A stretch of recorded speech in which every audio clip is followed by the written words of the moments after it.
that? Grendel. Are you the one they call Beowulf? This is Beowulf, and the true story, what goes on here on the stage, it's gonna be no bullshit, and it's gonna be just the way it is. In the process, it'll evolve, and we'll figure out what the movie is. Right now, I can only say that this has nothing to do with the Beowulf that you were forced to read in junior high school. I am Beowulf! It's all about eating, drinking, killing, and fornicating. Be ready for you when you are. I can't wait. I can't wait.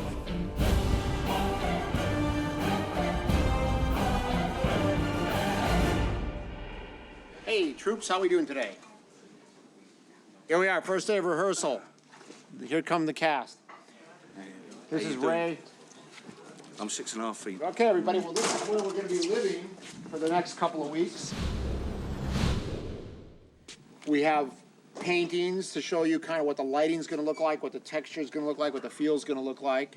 You'll get a sense of scale and the detail of everything that's going to be here. We'll have a model here, and everyone will have a visual reference. So I'll be able to say, okay, no, this is where you're standing. So, and then this, of course, is our volume. So, Who's doing this? how's it going? And this is what everyone will look like on the day. This is how you'll be acting. And these are the receptors. These are all cameras. Everything, they're infrared receptors. receptors. Receptors, right. They're basically flooding this area with infrared light and picking up the movement of the dots. So if you put on a pair of night vision goggles, you would be blinded by the amount of infrared light that's flooding this volume. It's just a normal flashlight. You put it up about where your nose is, and you just look over the top. That's what the computer's reading when you're wearing them. This is what the sets look like, basically. And, you know, this is like a wooden table to scale. Everything's built so that light can get through it. That's a chicken leg. So see, you could like grab onto, you know, and do something like that. So we have a total of 12 video cameras that are just recording everything that we do, so that there's never any question. We just zip it up and we remember what we did. Before we do every take, we do a T-pose. A T-pose is like a physical slate for the computer. Thank you all. See you all on the day. Bye.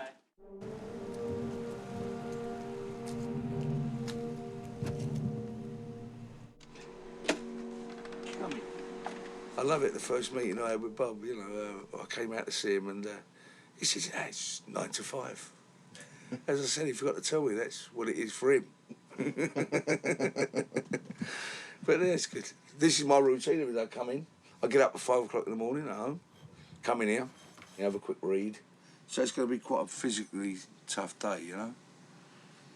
Not so much dialogue-wise. And then I got to make up, get the dots all planned out. Morning. Good morning. Good morning. How are you today? Oh, I'm okay, babe. Yeah. This is the tar and feathering room. Pardon me?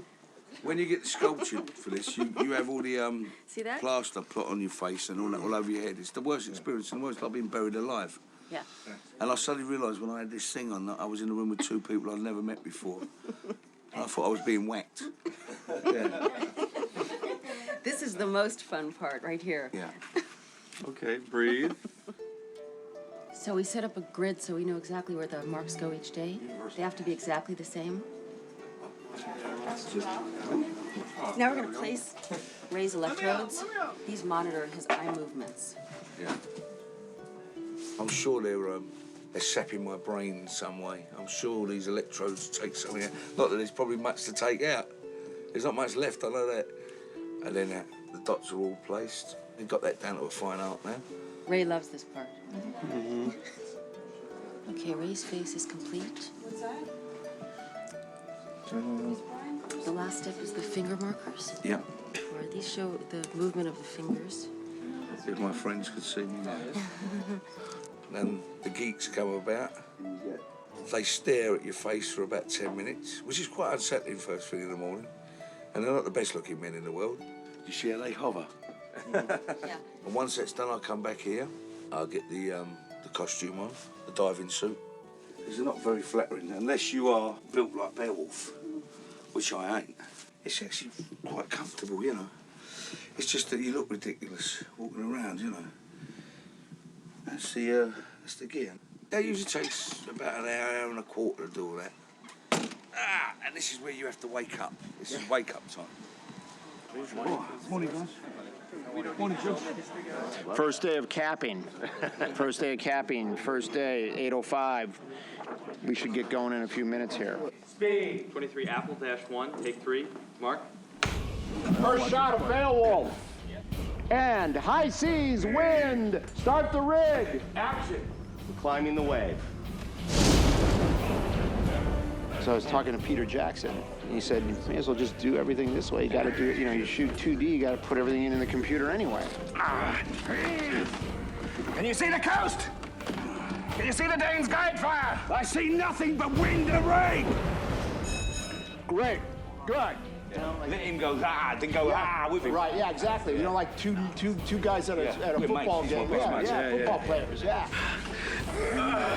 We kind of like pull back through all the guys rowing and then off the stern, and the boat goes away the other way, which would be cool. Beowulf! This would have taken us a whole day to do this, 2D. We'll have this done before the first hour of production. 40 minutes. Guys, we're on the drill. This rig goes away. Thank you.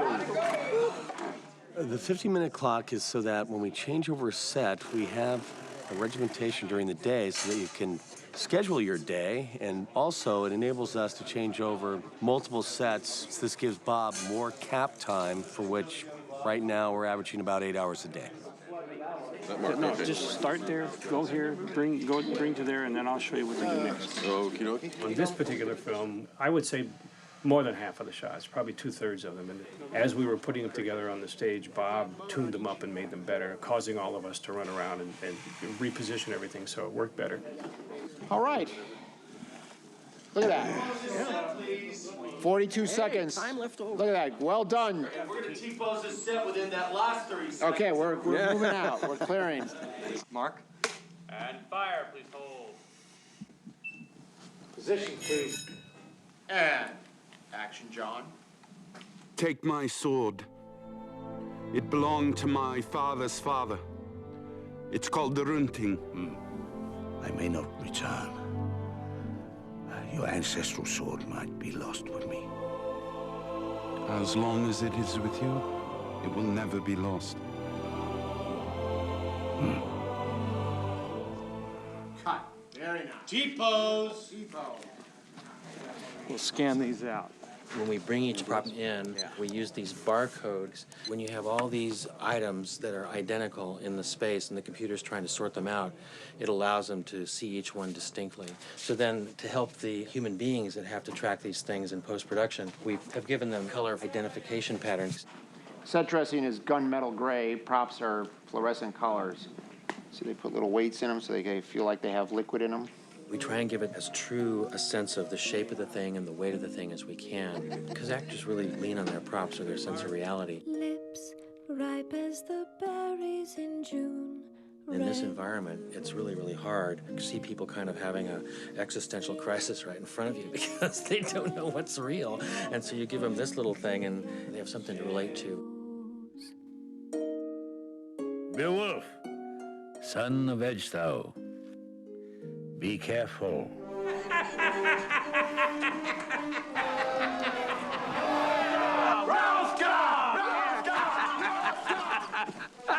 Very nice, Tony. Great. As she approaches you with the mead, it's actually creating the illusion of you approaching her. Oh, I see. Okay. I want you to meet the king. Hey, how you doing, Tony? Oh, it looks great. Looks good, isn't it? Yeah, it's very good. Yeah. Well done, everybody. Beautiful job. Beautiful. You're going to be able to imagine all this on you when you do it and all that? Okay, good. Yeah. We have all this stuff in my office for him to look at. Try the crayon on. The only time we actually have to wear it, though, is when you're actually going to be taking it off and putting it on. Otherwise, we'll paint it on. That's great. So I think it would be important for all the actors to have sort of a mugshot version of them in their real costume. Just photographs. And not deal with the digital, we'll deal with reality. So that if anyone says, now, where's my belt? You know, we can just say, oh, it's like that. Yeah. Okay. Should I take this off? No, not yet. No, it must be scanned, Yeah, we're right? gonna take some pictures. Okay. Okay. And it's down at the other end of the lot. Thanks, Tony. Thank you. Okay. For him. I'm gonna take a bunch of high detail photos of you from every which angle. Very good. Only 6 cameras on you at once. I love the maze. Exactly, it's a labyrinth. We like it. This part of the process is called our data acquisitions. It's actually our scanning process. Where literally we'll do high resolution pictures of their faces and their skin, their hands, their feet, everything. Because the skin has so many variations in it that we'll actually pull all that data into the computer. Anything I'm forgetting? Tongue. Where's your tongue? In this process, we also bring in all of their expressions, their facial features. We go to extreme lengths to bring in the best data possible to make them look as photoreal as possible. Lixar jebad su atol Grendel, Himon Axel Worth, Sindal Sweltol, Seono on Sprungon, Burston Banlokan. Grendel's first attack. That's the set that's coming in now. The looks to Grendel. I had never thought about Crispin Glover in relation to this project, but the minute Bob said, you know, what about Crispin? I completely freaked out. It was like, oh God, if Crispin doesn't do this, I will die. When we introduce you, we want you to, we don't know that you have the softer side. Right. We want to present you as this mass murderer. Right. So you have to have that kind of, you have to have that murderous stare and those looks that you give your victims. Right. That's the Okay. only note I have. Okay, so you want me to, So, to yeah, 'cause- focus on them? Yeah, and we have to see that. Okay, that makes sense. So continue, Garrett. That's great. Okay. He sees Asher. Yeah. Makes the And leap. this is where he makes the leap and grabs, Perfect. you know, where the 3 Yeah. are. Yeah. And then he's going to make the big turn and the twirl back. That's great. Yeah. Good, Crispin. Yeah. We didn't know exactly how to bring about the Grendel movement, so we actually had just come up with this bungeed system where a person is still picked by their hips, but we also have this travel rail above him so he can go forward and back of his own accord. We want to give him a little bit more floating effect so that he actually looked like he had this superhuman kind of a leap. Well, how far do you and Crispin want to do this first piece? The very first beat is we'll have the doors and he'll break through the doors. And we're going to have him leap in here. Okay, right. Okay, that's when he'll grab this person, rip him in half, throw one half down the center table, the other half he throws into the wall. Then he's gonna leap forward again, and he's gonna break this serving table, and that's it. I love that. The way it's choreographed right now, I just immediately start on something, and I felt like there could maybe be one moment where I'm just kind of looking and surveying, and then I see somebody's under my foot, and then I start. Or even what I would like to do is do that, and then you actually do a leap in and just grab somebody. Okay, It's all even right. more shocking. Okay, all right. Those little humans there are about to get severely beat down.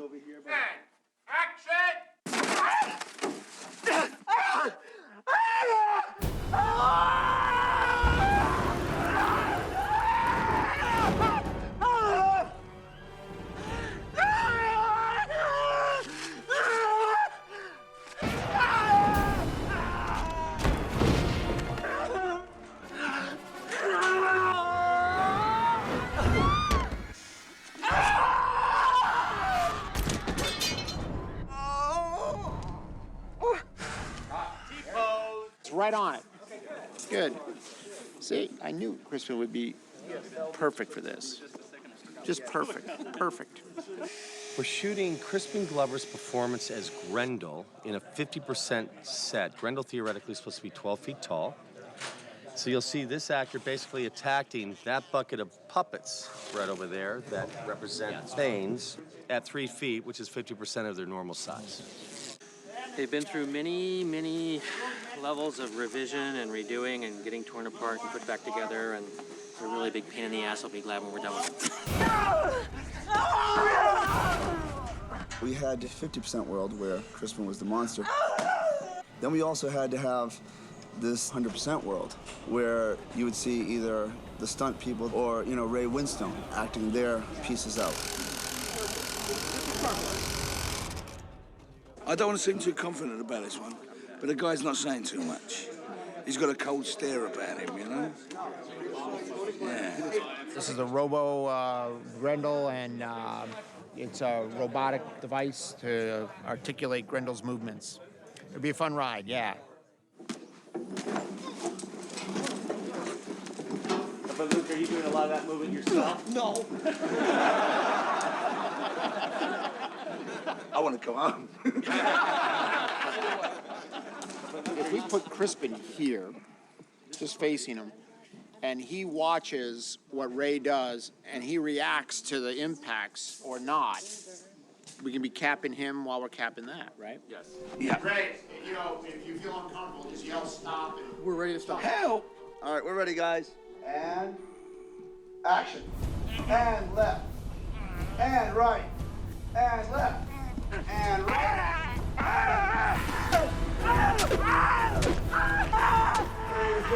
And jump. We gotta bend your knees and go up.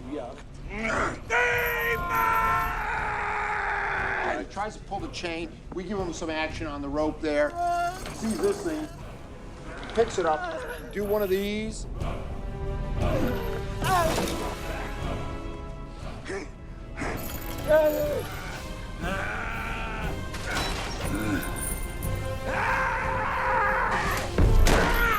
Now slam him again with the door. Mighty's strength, lust, and power. I am Beowulf. Hot T-pose.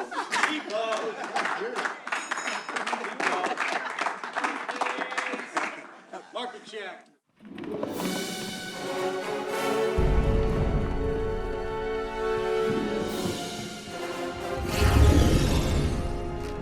You need horses. Cut. Does he have enough room to get any horse action to move? You've got a lot of room, Bob. So No, I'm worried that he's got nowhere to go because these horses are here.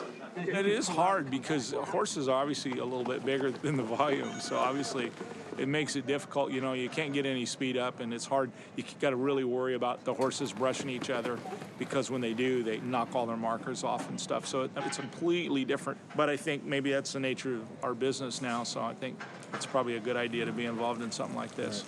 So somebody had to be. Marker down on Ivan. We have a R-back marker. The markers are a real hassle. I mean, we have to have, I think we have 95 markers on the horses. There's 5 on the saddles and 90 on the horses. And so what they've done is they went through the anatomy of a horse and went through and found all the places that they feel like will move. And that's where we apply the markers. Farty horse, let's get Bucket standing by.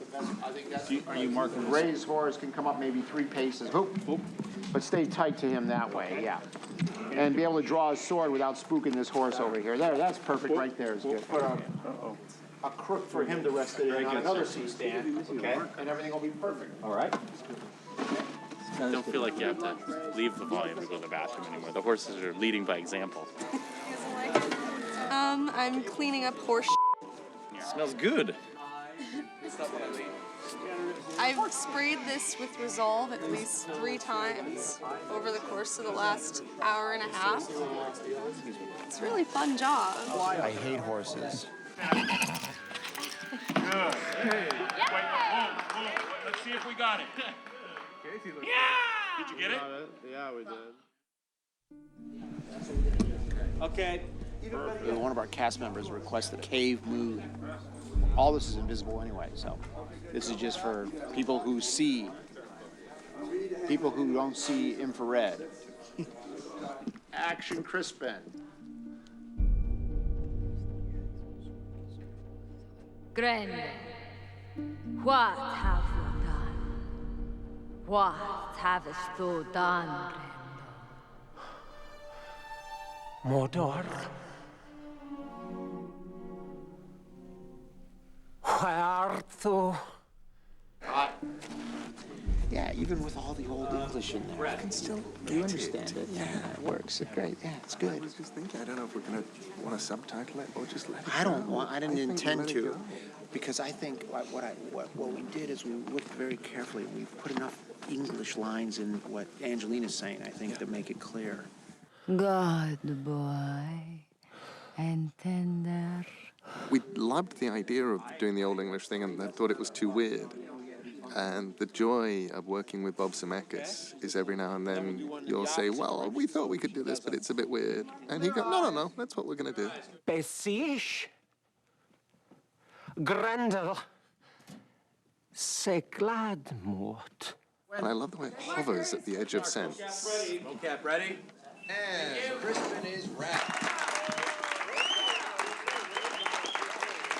Thank you. With you again. Great to work with you too. Thank you so much for making me look so good. Oh, well, no, it's great. It's great words and great dynamics. Really, you did a great job with it. Rip it off of me now. He will pay, min darling. What was the man? Action!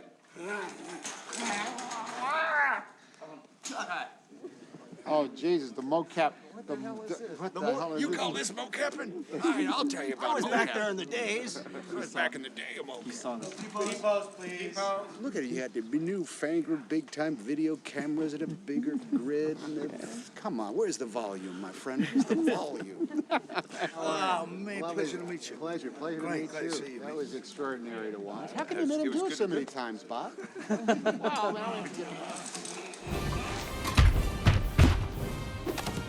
Well, Bob, I'd love to save you, but I think you're in pretty good hands. So now we've done that thing we always talked about, is I just taking the essence of the actor and putting him in the body that's right for the character. Wow, that's great. Isn't that great? T-pose. Number 1, please, gentlemen. And the mother's mate. Where is Grendel's father? And the mother's mate. Where is Grendel's father? Let me see an outside perspective again. You just see how low we are. This is designed to, as best as we can, replicate what a crane would do on a live-action set. There's a graphical depiction of what the camera's doing for this shot.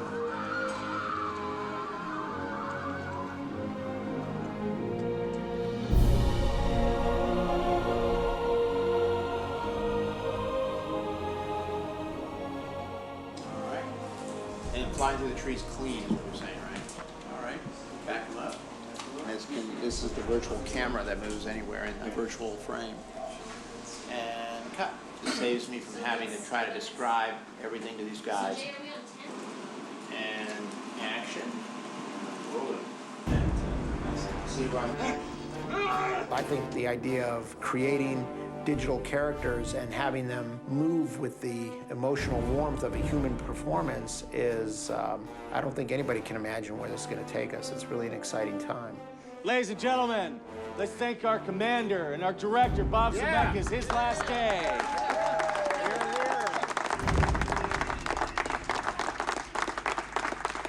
Great job, everyone. I'll see you all tomorrow.